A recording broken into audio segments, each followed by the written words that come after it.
Hello ghostly army, कैसे हैं आप सब। आज मैं एक्सप्लेन करूंगा हाल ही में ही रिलीज हुई एक काफी बढ़िया तेलुगु हॉरर कॉमेडी मूवी को, जिसका नाम है ओम भीम बुश। ये मूवी प्राइम वीडियो पर अवेलेबल है, इसको जाकर आप देख सकते हैं। इसके अंदर आयशा खान का भी एक रोल है। मूवी देखो है तो इंटरेस्टिंग। यहाँ पर एक गांव होता है जिसके अंदर काला जादू होता है और यहाँ पर 3 दोस्त होते हैं जिन्होंने डॉक्टरेट करी होती है, अपनी कुछ रिसर्चेस करी होती हैं, जिसके चलते वो इस गांव के अंदर चले जाते हैं पैसा कमाने। लेकिन उनको नहीं पता था कि यहाँ पर उन्हें किस चीज का सामना करना पड़ेगा। तो क्या है वो चीज, जानते हैं आज की वीडियो के अंदर। और दोस्तों, मैंने द सिन नाम की एक बहुत ही बढ़िया कोरियन हॉरर मूवी को एक्सप्लेन किया है। अगर आपने उसे नहीं देखा है तो जाकर देख लेना, अदरवाइज आप बहुत ही बेहतरीन मूवी को मिस कर दोगे। उसका लिंक आपको नीचे डिस्क्रिप्शन में, पिन कमेंट में, दोनों में मिल जाएगा। और हाँ, अगर आप चैनल के ऊपर नए हैं तो सब्सक्राइब कर लीजिए, इससे काफी ज्यादा बढ़िया चीज होती है। इससे मोटिवेशन मिलती है काम करने के लिए, और इससे होगा ये कि आपको भी वीडियो की नोटिफिकेशन जल्दी से जल्दी मिलेगी। तो चलिए अब बिना किसी देरी के चलते हैं सीधा वीडियो की तरफ। तो मूवी की शुरुआत भैरवपुर नाम के एक गांव से होती है, जहां पर हम बहुत बड़े से महल में कुछ तांत्रिकों को देख पाते हैं, जो कि किसी सांपंगी नाम की एक आत्मा से वहां पर छुपे हुए 400 साल पहले के खजाने के बारे में पूछ रहे थे। तब शुरू में तो सांपंगी उनके वश में आ रहा होता है, लेकिन अचानक से ही उसने वहां पर मौजूद सभी तांत्रिकों को मारना चालू कर दिया था। सभी वहां से भागने की कोशिश कर रहे थे, मगर सांपंगी सबको जान से मार देता है। जहां से सीन सीधा हैदराबाद में मौजूद एक कॉलेज पर आता है, जहां कॉलेज का प्रिंसिपल रंजीत अपने ऑफिस में पिछले 4 दिनों से लगातार बिना कुछ खाए पिए बस कुछ रिसर्च पेपर्स बनाए जा रहा था। तब उसका पियोन आकर उससे उसकी इस परेशानी का रीजन पूछता है, और तब जाकर हम रंजीत की बातों से जान पाते हैं कि असल में रिसर्च पेपर्स असल में 3 स्टूडेंट्स के हैं, जिन्होंने पिछले 5 साल से रंजीत को परेशान करके रखा है। जहां से सीन सीधा 5 साल पहले जाता है। हम देखते हैं कि मैडी, क्रिश और विनय नाम के 3 स्टूडेंट रंजीत के पास आए थे, ताकि वो उसके कॉलेज से अलग अलग फील्ड्स में डॉक्टरेट कर सकें। तब वो तीनों ही उसको बहुत ज्यादा मक्खन लगाते हैं और किसी तरह से उसके कॉलेज में एडमिशन भी ले लेते हैं। लेकिन उसके कुछ ही समय में हम देखते हैं कि मैडी पूरा टाइम बस नशे करते हुए खुद से ही बातें करता रहता है। विनय इलेक्ट्रिक वायर से अजीब अजीब से गेम बनाता रहता है, और क्रिश प्रिंसिपल की बेटी पर ही लाइन मारने की कोशिश करने लगता है। सबसे बड़ी बात कि क्रिश की हरकतों से वो भी बहुत ही ज्यादा इम्प्रेस हो गई थी, और वो दोनों एक दूसरे के साथ इंटीमेट भी होने वाले थे कि तभी रूम में रंजीत पहुंच जाता है, जो कि ये सब देखकर बहुत ही ज्यादा शॉक्ड हो गया था। मगर तब वो बस अपनी बेटी को वहां से लेकर चला जाता है। जिसके बाद हम उन तीनों की कुछ और हरकतों को देखते हैं, जहां पर वो कॉलेज में रोमांस करने वाले कपल्स की वीडियोस बना लिया करते थे और उसके बाद उनसे पैसे लिया करते। साथ ही साथ उन्होंने कॉलेज में काफी बार भी खोल दिया था, और वो कॉलेज की फार्मेसी से दवाइयां चुराकर उनके ड्रग्स बनाकर भी बेचा करते थे। अब रंजीत यहाँ पर सब कुछ जानता था, लेकिन वो कुछ कर नहीं सकता था, क्योंकि उन तीनों ने उसको भी नहीं छोड़ा था। उनकी वजह से उसकी गर्दन तक टूट गई थी, और वो लोग कभी कभी तो रंजीत के ऑफिस से ही किताबों को चुराकर उन्हें भी बेच दिया करते थे। और अब उनको वहां से भगाने का रंजीत के पास बस यही एक रास्ता था कि वो उनकी रिसर्च खुद ही पूरी करे और उनकी डिग्री उनको दे दे, ताकि वो उनको वहां से ऑफिशियली भगा सकेगा। जिसके चलते वो पिछले 4 दिनों से ऑफिस में ही रहकर उनकी रिसर्च पूरी कर रहा था। अब कुछ ही दिनों के बाद विनय, मैडी और क्रिश वापस से रंजीत के पास आते हैं, जो कि अपनी रिसर्च को पूरा करने के लिए 3 साल का टाइम और मांग रहे थे। लेकिन रंजीत, जो कि अब उनको 3 सेकंड भी नहीं दे सकता था, वो उन्हें किताबें दिखाता है जिसके अंदर उसने खुद उनकी रिसर्च कंप्लीट करके पब्लिश करवा दी थी। साथ ही साथ अब वो उन्हें उनके डिग्रीज देकर तुरंत ही कॉलेज से उनको बाहर निकाल देता है। तब वो लोग थोड़ा सा परेशान होते हुए वहां से शहर की तरफ अपनी वैन में जाने लगते हैं। लेकिन तभी रास्ते में उन लोगों की वैन का डीजल खत्म हो जाता है, और तब जाकर विनय को ये पता चलता है कि उसने जो पैसे डीजल भरवाने के लिए दिए थे, उन पैसों की मैडी ने दारू और खाने पीने की चीजें खरीद ली हैं। जिसको जानकर विनय को मैडी के ऊपर काफी गुस्सा आता है, मगर अब वो सब जल्दी से बाहर आकर आराम से दारू पीने लगते हैं, और इसी तरह से बैठे बैठे उन्हें शाम हो जाती है। अब रात में वो लोग बैठकर बातें कर रहे थे कि तभी अचानक से उन्हें गाँव में से लोगों के चिल्लाने की आवाजें आने लगती हैं। और जब वो तीनों गांव में जाकर चेक करते हैं तो वहां पर बहुत सारे अघोरी बाबा हवन कर रहे थे, और हवन करने के बाद वो एक घर के पास जाकर उस जगह की जमीन खोदकर बहुत सारा पुराना खजाना निकालते हैं। जिसके बाद उस घर के लोगों ने भी अघोरियों को बहुत सारे पैसे दिए थे। इसका मतलब यही था कि गांव में अंधविश्वास बहुत ही ज्यादा था। तभी वहां पर एक आदमी भी भागता हुआ आ जाता है, जिसकी बेटी के ऊपर सांपंगी ने कब्जा कर लिया था, और ये वही आत्मा है जिसको शुरुआत में दिखाया गया था। तब वो अघोरी सांपंगी को उस लड़की के अंदर से निकालते हैं और उसके घर वालों से भी मोटे पैसे ले लेते हैं। और ये सब देखने के बाद मैडी, विनय और कृष्ण ने डिसाइड कर लिया था कि वो लोग भी इसी गांव में यही काम करने लगेंगे ताकि वो पैसे कमा सकें। अब यहाँ पर मैडी के हिसाब से वो बचपन से ही भूतों से बात कर सकता था। विनय भी पैरानॉर्मल एक्टिविटीज में ही डॉक्टरेट कर रहा था और साथ ही साथ मैडी भी खजानों को ढूंढने वाले इंस्ट्रूमेंट्स को बनाना जानता था, जिसके चलते अब तीनों ही मिलकर अगले ही दिन गांव में bank bros A to Z solutions नाम से एक टेंट लगा लेते हैं। साथ ही साथ उन्होंने अपने लिए कॉस्ट्यूम्स बनाकर पैम्पलेट्स भी बांटना चालू कर दिया था। अब पैम्पलेट्स को बांटते टाइम विनय एक फिश रेस्टोरेंट के पास पहुंच जाता है जहां पर बहुत ही ज्यादा भीड़ लगी हुई थी। और जब वो अंदर जाकर देखता है तो उसको समझ आता है कि असल में ये लाइन फिश खाने के लिए नहीं थी बल्कि फिश बेचने वाली लड़की के लिए होती है, जिसको देखते ही विनय भी उसे पहली ही नजर में पसंद करने लग गया था। वहीं जब कृष भी पैम्पलेट्स को बांटता हुआ एक कॉलेज के पास पहुंचता है तब उसकी मुलाकात वहां पर जलाजा नाम की एक लड़की से होती है, जिसे वो भी खुद पहली ही नजर में पसंद करने लग गया था। लेकिन जलाजा अभी घर जाने के लिए लेट हो रही होती है, इसलिए वो घर जाने लगती है, जहां पर रास्ते में उसे एक लड़का प्रपोज कर देता है। मगर तभी वहां से अचानक से ही उसके पिताजी आ जाते हैं, जो कि गांव के प्रधान भी थे। तब वो उस लड़के को बहुत ही बुरी तरह से मारते हैं और कॉलेज के लड़कों को धमकाते हुए वहां से चले जाते हैं कि उनकी बेटी के ऊपर किसी ने भी अगर आंख उठाने की कोशिश करी तो वो उसका बुरा हाल कर देंगे। और कृष्ण ने भी ये सारी चीजें अपनी आंखों से देखी थी, जिसको जलाजा के लिए बहुत ही ज्यादा बुरा लग रहा था। बेसिकली उसके ऊपर बहुत ही ज्यादा रेस्ट्रिक्शंस वगैरह थी। साथ ही साथ उसे गांव के एक आदमी से बात करने के बाद पता चलता है कि जलाजा की माँ भी 5 साल पहले ही गुजर चुकी हैं, जिसके बाद उसके पिता ने एक फॉरेनर से शादी कर ली थी। पर जलाजा उस औरत से ज्यादा बात नहीं करती और अकेले में रहती है, यानी कि वो उसे अपनी माँ नहीं मानती थी। अब रात में भी कृष बस जलाजा के बारे में ही सोच रहा था। अब इतने में ही गाँव के अंदर एक तूफान आता है। सभी लोग अपने घर की तरफ भाग रहे थे, क्योंकि जब भी ऐसा तूफान आता था तो असल में सांपंगी की आत्मा महल के बाहर आकर लोगों को परेशान किया करती थी। अब पहले तो मैडी, विनय और कृष को कुछ समझ नहीं आता, लेकिन बाद में एक बूढ़ी महिला जल्दी ही उनको बताती है कि सांपंगी की आत्मा पिछले 400 साल से गांव के पास वाले महल के अंदर बंद है और कभी कभी अचानक से वो गांव में आकर लोगों को परेशान करना चालू कर देती है। जिसको सुनकर अब वो तीनों भी अपनी वैन में जाकर बैठ जाते हैं। अब बाहर पूरी तरह से सन्नाटा छा गया था और अगले दिन जब वो तीनों टेंट के पास बैठे हुए थे तभी वहां पर एक आदमी आता है, जो कि अपनी सासू माँ के घर में दबे हुए खजाने को ढूंढवाना चाहता था।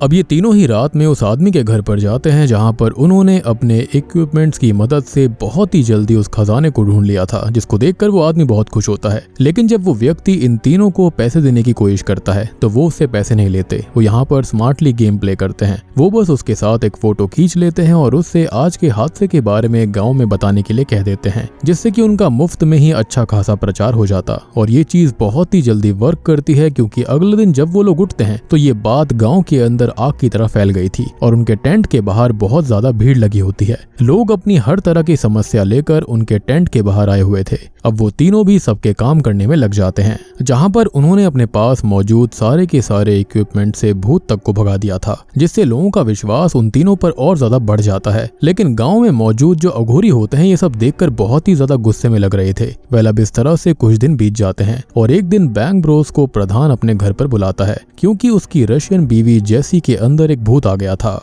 अब कृष वहां जाकर सबसे पहले जलाजा को देखता है, जिसको देखने के बाद उसको बहुत अच्छा लगता है। अब बाद में वो हर बार की तरह अपने इक्विपमेंट्स को चालू करते हैं और कुछ ही देर में जेसी के अंदर से भूत को निकाल कर उसे सही कर देते हैं, जिससे कि अब प्रधान को भी उन लोगों के ऊपर बहुत ही ज्यादा भरोसा हो गया था। और अब गाँव में किसी को कोई भी दिक्कत होती थी तो वो बैंक ब्रोस के पास ही आया करते थे। अब इन तीनों ने ही इस तरह से बहुत कम समय में ही ढेर सारे पैसे कमा लिए थे। खैर अब रात में कृष लेटा हुआ था कि तभी उसे किसी की आवाज आने लगती है, जो कि उसे बाहर की तरफ बुला रहा था। कृष भी उस आवाज का पीछा करते हुए उसी महल के पास पहुंच जाता है, जहां पर सांपंगी की आत्मा थी। अब वो महल के अंदर जाने ही वाला था कि तभी अचानक से उसके सामने एक आदमी आता है, जो कि उसे अंदर जाने से रोक रहा था, जिसको देखकर कृष भी वहां पर मुड़ जाता है। लेकिन होता यह है कि अचानक से उसके गले में एक लॉकेट आ गया था, जिसको जब वो देखता है तो लॉकेट चमकने लगता है, जिसके तुरंत ही बाद उसके आसपास की जमीन पर आग लगने से एक स्टार बन गया था और कृष उसके बीचों बीच खड़ा हुआ था, जिसको देखकर वो बहुत ही ज्यादा डर जाता है। अब तभी उसकी आंख भी खुल जाती है। इसका मतलब अब तक जो कुछ भी वो देख रहा था वो बस सपना था।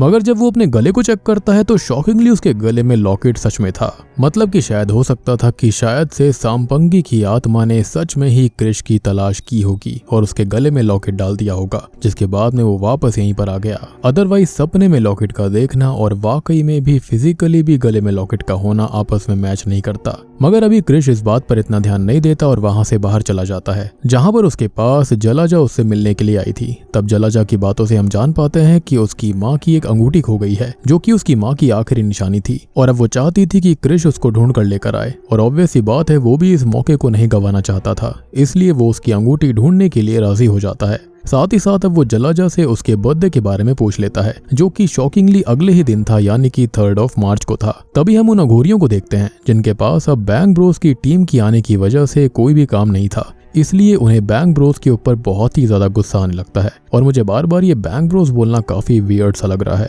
जो लोग जानते हैं वो समझ गए होंगे कि ऐसा क्यों है, और अगर समझ गए हो तो कमेंट सेक्शन में जरूर बताना। एनीवेज, अब यहाँ से सीन सीधा रात में शिफ्ट होता है, जहाँ पर क्रिश अपने दोस्तों के साथ था, और क्योंकि अब बस 12 बजने में थोड़ा ही वक्त बचा हुआ था, जिसके चलते वो डिसाइड करता है कि वो रात में ही जलाजा को विश करने के लिए उसके घर पर जाएगा। जिस पर पहले तो सभी क्रिश को समझाने की कोशिश करने लगते हैं कि उसे ये सब नहीं करना चाहिए, अगर वो पकड़े गए तो प्रधान उनका वही हाल करेगा जो कि उसने जलाजा के कॉलेज के स्टूडेंट्स का करा था। मगर क्रिश किसी भी हालत में उसके पास जाना चाहता था। अब तभी उसे याद आता है कि आज चंद्र ग्रहण की रात है और आज भी सांपंगी की आत्मा जरूर महल से बाहर निकलेगी, इसलिए वो लोग विनय को सांपंगी की आत्मा बनकर प्रधान के घर में भेज देंगे। और जब सबका ध्यान उस पर होगा तो इसी बीच क्रिश जाकर जलाजा से मिल लेगा। और अब बिल्कुल ऐसा ही होता है, जैसे ही बहुत ज्यादा रात हो जाती है तो तीनों दोस्त प्लान के हिसाब से प्रधान के घर में चले जाते हैं, जहां पर क्रिश भी जैसे तैसे जलाजा के रूम में पहुंच जाता है। लेकिन नीचे जब विनय सबका ध्यान भटका रहा था, तब प्रधान उसको अपने साथ पकड़कर अपने रूम में ले जाता है, क्योंकि उसको लग रहा था कि घर में चोर घुस आए हैं, ना कि कोई आत्मा। और तब वो उसको बहुत ही बुरी तरह से पीटता है। अब वहीं हम ऊपर देखते हैं कि जलाजा भी क्रिश को देखने के बाद बहुत ही ज्यादा खुश थी, और वहां पर वो दोनों ही एक दूसरे के सामने अपने प्यार का इजहार कर देते हैं। साथ ही साथ क्रिश ने जलाजा को उसकी माँ की अंगूठी ढूंढकर भी दे दी थी, जिसको देखकर वो और ज्यादा इंप्रेस हो गई थी। अब नीचे जैसे तैसे मैडी और विनय भी बचकर भाग गए थे, जिसके थोड़ी देर के बाद में क्रिश भी जलाजा को किस करते हुए वहां से चला जाता है। अब अगली सुबह अचानक से ही उन तीनों को पंचायत में बुलाया जाता है, जहां पर जाने में उन्हें थोड़ा सा डर लग रहा था कि कहीं सरपंच को उनके बारे में पता न चल गया हो। लेकिन जब वो तीनों वहां पर पहुंचते हैं तो उनको पता चलता है कि असल में गांव में मौजूद अघोरियों ने अपनी जलन के चलते उन्हें गांव से निकलवाने की बात कही थी। पर जब प्रधान अपना फैसला लेने वाला था, तब अचानक से गांव वाले बीच में आ जाते हैं, जो कि नहीं चाहते थे कि उन तीनों को गांव से निकाला जाए, क्योंकि वो बहुत ही अच्छा काम कर रहे थे। इसलिए तब अघोरी क्रिश को चैलेंज करते हैं कि अगर वो अपने दोस्तों के साथ जाकर सांपंगी की आत्मा को भी वश में कर लेता है और महल में दबे हुए खजाने को ढूंढ लेता है, तो ही वो इस गांव में रहेंगे। तब क्रिश भी अपने दोस्तों के साथ बात करके डिसाइड करता है कि वो इस चैलेंज को एक्सेप्ट करेगा,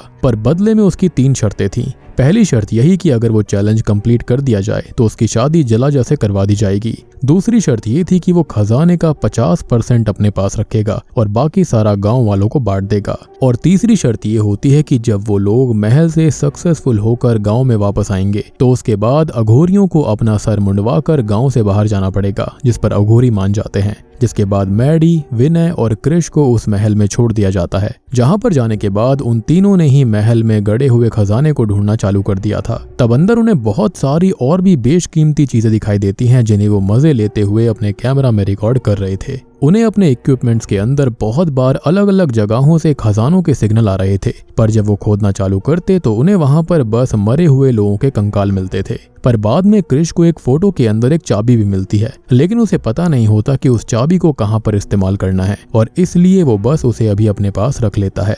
अब इसी तरह से रात हो गई थी और वो तीनों भी थक हार कर महल के हॉल में ही खाना बनाने लगते हैं, साथ ही साथ दारू का भी इंतजाम कर लेते हैं। तभी क्रिश के पास भी जलाजा का कॉल आ गया था, जिससे बात करने के बाद क्रिश को बहुत ही ज्यादा अच्छा लगता है। और अब वो जलाजा से फोन के पास किस देने के लिए आ ही रहा था, लेकिन जैसे ही जलाजा उसे किस करने वाली होती है कि तभी क्रिश का फोन अपने आप टूट जाता है, जिसको देखकर तीनों दोस्त बहुत ही ज्यादा शॉक्ड रह गए थे। मगर वो लोग इस बात पर इतना ध्यान नहीं देते और वापस से खजाना ढूंढने में लग जाते हैं। लेकिन अब महल के अंदर धीरे धीरे क्रीपी चीजें होना चालू हो गई थी। मैडी जब महल में लगी हुई तलवार को देख रहा था तो उसको विनय के चिल्लाने की आवाज आती है, जिससे जाकर बात करने पर पता चलता है कि विनय ने महल में रखे हुए एक बॉक्स को अपने आप ही हिलते हुए देखा था। तब मैडी भी उस बॉक्स को देखने के लिए जाता है, लेकिन जब वो उस बॉक्स को खोलता है तो उसके अंदर एक चूहा था और तब जाकर दोनों की जान में जान आती है। अब मैडी भी उस तलवार के पास वापस आ गया था, लेकिन जब वो नोटिस करता है कि तलवार को उसने जमीन पर ही छोड़ दिया था, लेकिन वो तो अब अपने आप सही जगह पर आ गई।